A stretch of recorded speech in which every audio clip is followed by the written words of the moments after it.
Political governance అని ఎప్పుడైతే అన్నామో రాజకీయ ఇష్టారాజ్యం అయిపోయింది.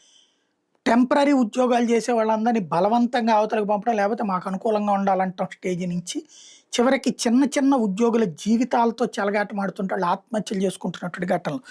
ఇప్పుడు టీడీపీ నాయకులు వైద్యాధికారి వేధింపులతో ఉద్యోగం కోల్పోయి తీవ్ర మనోవేదనకు గురై ఆశా వర్కర్ గుండెపోటుతో మరణించిందంటూ పార్వతీపురం వార్త ఒకటి సాక్షి హైలైట్ చేసింది. ఆమె కుమార్తె తండ్రితో కలిసి జిల్లాకు చెందిన మంత్రి సంధ్యారాణి కాళ్ళ మీద పడింది. మంత్రి అనుచరుల వేధింపుల వల్లే మాదిగ సామాజిక వర్గానికి చెందిన తన తల్లి మరణించిందంటూ గోడు వెళ్ళబోసుకుంది. కానీ మంత్రి వాళ్ళపై కనికరం చూపలేదు. దీంతో సోమవారం కలెక్టరేట్ ప్రజా సమస్యల పరిష్కార వేదికలో దళిత మాదిగ సంఘాల నాయకులతో కలిసి వినతిపత్రం అందజేసింది. జిల్లాకు చెందిన మంత్రి అనుచరుల వేధింపుల వల్ల తాము రోడ్డును పడ్డామని గోడు వెళ్ళబోసుకుంది. మృతురాలి భర్త శ్రీనివాసరావు, కుమార్తె జ్యోత్స్న మాదిగ సంఘాల నాయకులు తెలిపిన వివరాల ప్రకారం పార్వతీపురం జిల్లా మక్కువ మండలం డీసెర్లాం పిహెచ్సి పరిధిలో ఆశా వర్కర్గా పనిచేసినటువంటి పొందూరు విద్యావతిని టీడీపీ నాయకుడు గౌరు నాయుడు, పిహెచ్సి వైద్యులు హరికృష్ణ వేధింపులకు గురి చేశారు. అనారోగ్యం కారణంగా గర్భిణులు, బాలింతలకు సకాలంలో వైద్య సేవలు అందించడం లేదంటూ తప్పుడు ఫిర్యాదు చేసి విద్యావతిని ఉద్యోగం నుంచి బలవంతంగా తొలగించారు. ఆమె ఉన్నతాధికారులను ఆశ్రయించి గోడు వినిపించింది.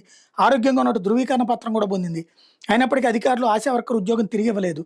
ఈ విషయాన్ని గిరిజన సంక్షేమ శాఖ మంత్రి సంధ్యారాణి దృష్టిలో పెట్ట కాలయాపన చేశారు తప్ప న్యాయం చేయలేదు.